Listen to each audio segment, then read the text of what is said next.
What's up, everyone? John Rettinger from Techno Buffalo here with an unboxing that I'm really excited about. This is the Amazon Kindle Fire. It marks new territory for Amazon as they stay away from the traditional e-ink displays and move into more traditional tablets. That's what this guy is. It's got a backlit panel and a ton of media options. Let's go ahead, rip open its cardboard housing and see if it can catch fire, kindle your interest, some other bad joke.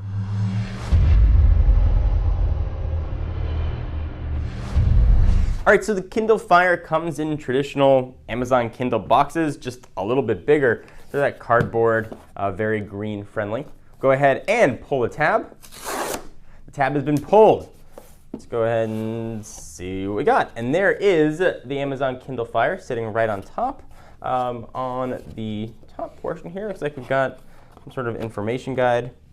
Getting to know your Kindle. Well, I'll get to know my Kindle right now. Hello, Kindle. My name is John. So here is the Amazon Kindle Fire. We'll take a look at that in just a second. Push that off to the side. We're going to get not much else in the box. Here is power. And it looks like it's being fully powered by micro USB, so that's always nice. No proprietary adapters there.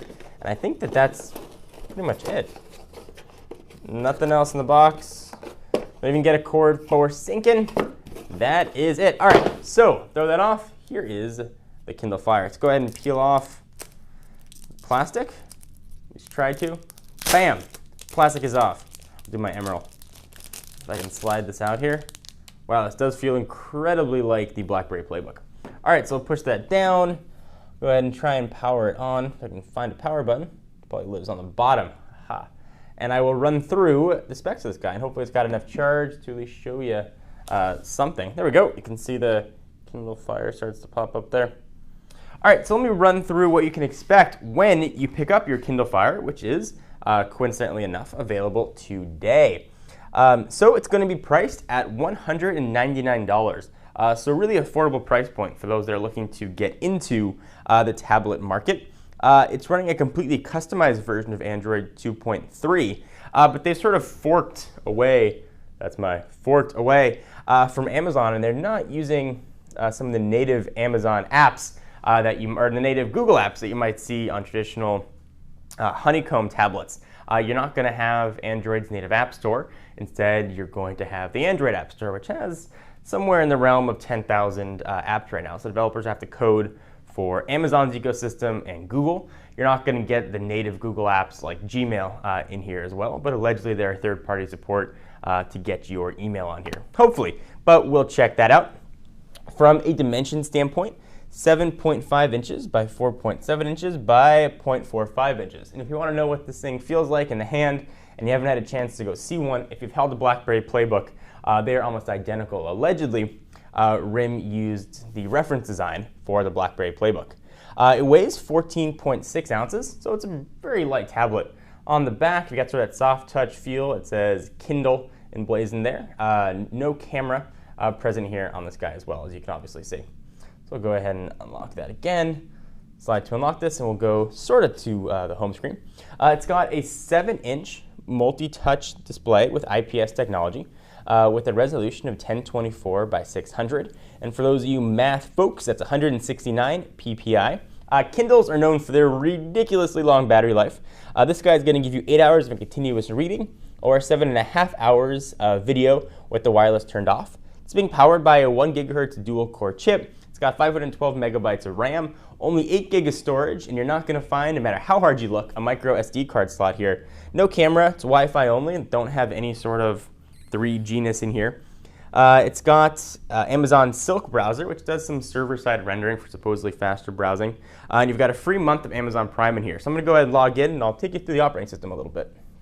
All right, so after some software updates, looks like we're finally rebooting here. Let me walk you through the device and give you a bit of a tour. So you've got that now familiar bezel-less display here that sort of hides the screen when it's turned off. And again, it's an IPS display with a resolution of 1024 by 600, 7 inches. On the left-hand side of the device, we've got nothing. On the right-hand side, we've got nothing. On the top, we've got 2 speakers. On the bottom, there is your power button, your charging port, and 3.5 millimeter headset jack. And that's about it. So let's do a real quick size comparison with the Kindle Fire with, let's say, the current generation Kindle. You can definitely see the difference there. Obviously, this is e-ink. This uses the IPS backlit display. Go ahead and stack these two. You can certainly see there's a thinness difference. It's a whole Kindle family here. And if we bring in something like the iPad 2, for example, I'll stack these guys on top of each other. You can see the screen difference here as well, and the thickness between these two. So something to keep in mind at this price point, you have to be reasonable with your expectations. At $200, you're not going to get the specs of a $400 or $500 tablet like the iPad 2 or a lot of the honeycomb tablets out there. What you're going to get is reasonable specifications. You're going to get a dual-core chip and 512 megabytes of RAM. But the real sort of Trojan horse here is that you're getting access to Amazon's ecosystem. So you're going to have access to all the Prime videos, and that's Amazon Prime, not Prime as in like awesome or Optimus. You're also going to get access to their incredible library of books, magazines. There's a comics application in here, which is supposed to be pretty impressive. And you're getting a web browser with access to the Amazon App Store as well. So it's an entry-level tablet, certainly, but it's priced very competitively. You're going to lose out on some storage with only 8 gigs, but you've got cloud storage options here as well. So very curious to play around with the device, see how it works. Of course, we'll be doing a ton of hands-on demonstrations at Techno Buffalo. So be sure to check us out for all of your Kindle Fire news. In fact, you'll probably be seeing most of it later on today. So if you keep checking back the site, you will be seeing a lot of Kindle Fire coverage. I'm John Rettinger from Techno Buffalo. I'm going to go take a look at this new tablet, and I'll come back with some more coverage. I'll see you guys in the next video. Bye-bye.